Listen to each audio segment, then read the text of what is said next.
Assalamualaikum warahmatullahi wabarakatuh. Salam sejahtera bagi kita semua. Kembali lagi bersama kami channel Ramlo Official. Pada kesempatan ini kita masuk ke sesi belajar hukum.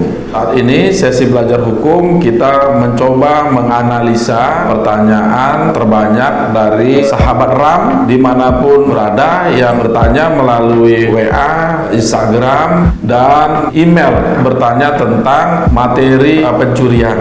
Isinya adalah bagaimana ancaman hukuman bagi pencurian yang nilainya kurang dari 2.500.000. Tapi sebelum kita membahas tentang materi pencurian ini, sekali lagi kami berharap kepada seluruh pemirsa sahabat Ram dimanapun berada untuk like, subscribe, dan klik simbol lonceng yang ada di YouTube channel Ramlo Official agar YouTube channel ini selalu berjalan dan berkembang sesuai dengan kebutuhan masyarakat Indonesia.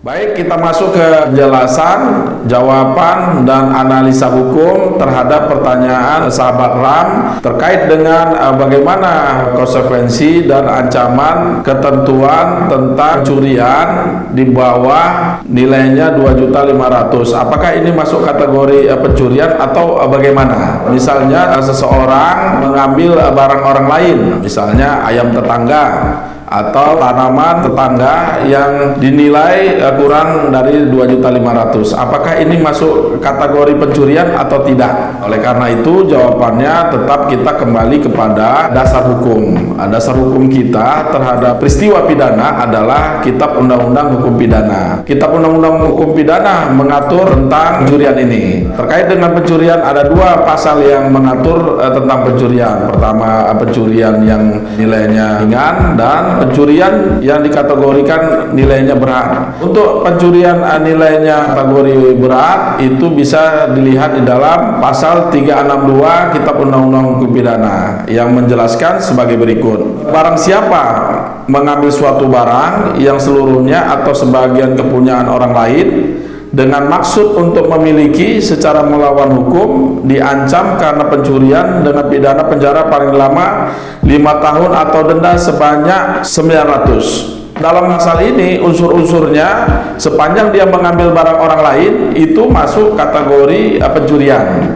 Tidak disebutkan nilainya berapa, tapi unsurnya pertama adanya mengambil barang orang lain, baik seluruh atau sebagian kepunyaan orang lain dengan maksud memiliki secara melawan hukum. Ancaman hukumannya adalah pidana penjara paling lama 5 tahun atau denda sebanyak 900 rupiah. Inilah masuk kategori pencurian dengan kategori pencurian berat dengan ancaman hukuman 5 tahun. Yang kedua bisa kita lihat di dalam pasal 364 Kitab Undang-Undang Hukum Pidana mengatur sebagai berikut. Perbuatan yang diterangkan dalam pasal 362 dan pasal 363 butir 4, begitupun perbuatan yang diterangkan dalam pasal 363 butir 5 apabila tidak dilakukan dalam sebuah rumah atau pekarangan tertutup yang ada rumahnya, jika harga barang yang dicuri tidak lebih dari Rp25,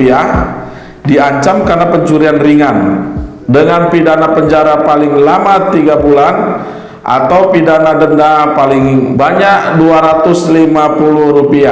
Khusus dengan pasal 364 KUHP ini, nilai curian barang tersebut itu ada perubahan dan pengaturan khusus di dalam 1 Perma nomor 2 tahun 2012 tentang penyesuaian batas tindak pidana ringan dan jumlah denda KUHP.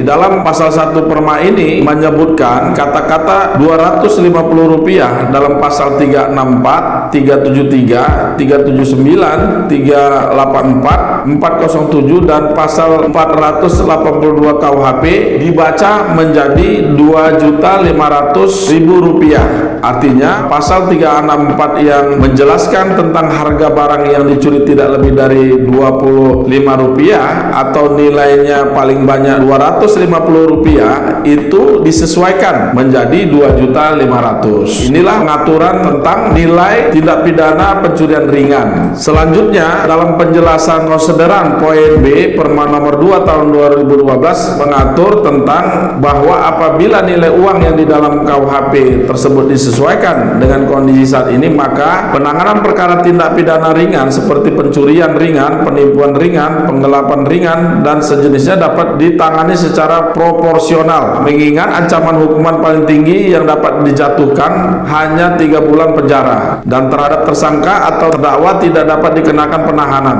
serta acara pemeriksaan yang digunakan adalah acara pemeriksaan cepat. Jadi berkaitan dengan pencurian ringan tadi, ancaman hukumannya dalam pasal 364 tidak lebih dari 3 bulan dan terhadap tersangka tidak dilakukan penahanan.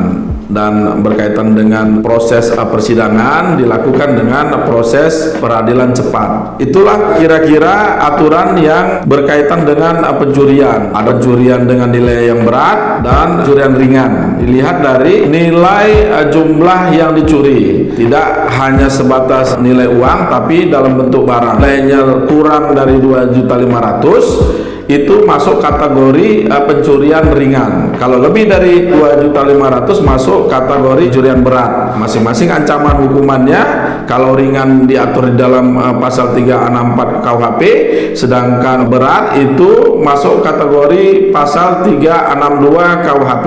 Kira-kira itulah yang membedakan tentang pencurian dan jenisnya. Sedangkan dalam proses persidangannya, sistem persidangan ini dengan hakim tunggal karena masuk kategori tindak pidana ringan. Terhadap yang bersangkutan, hakim bisa menilai apakah terdakwa dapat ditahan atau tidak. Kalau tadi pidana dengan nilainya lebih dari Rp2.500.000, maka dia masuk kepada unsur 362, dan terhadap yang bersangkutan baik proses penyelidikan, penyidikan sampai dengan penuntutan maupun putusan di pengadilan dapat dilakukan penahanan.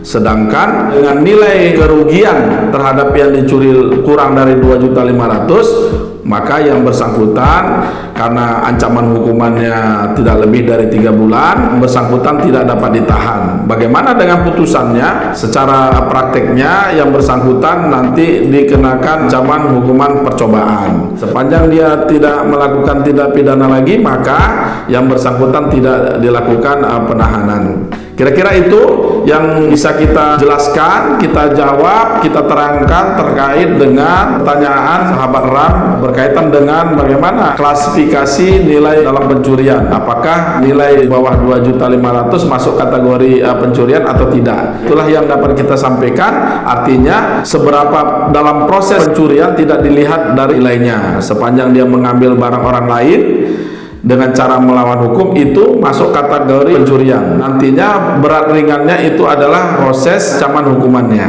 Kira-kira begitu dari kami. Mudah-mudahan apa yang disampaikan dapat menjawab pertanyaan pemirsa dalam sesi belajar hukum kali ini. Apabila ada kekurangan, kami mohon dimaafkan. Lebih dan kurang itulah yang dapat kami bisa sampaikan. Sekali lagi kami ucapkan terima kasih kepada seluruh pemirsa dimanapun berada. Tidak bosan-bosannya sekali lagi kami meminta untuk like, share, subscribe YouTube channel Ramlo Official untuk kemajuan kita bersama. Sekian dari kami. Billahi taufiq wal hidayah. Assalamualaikum warahmatullahi wabarakatuh. Salam cakrawala hukum.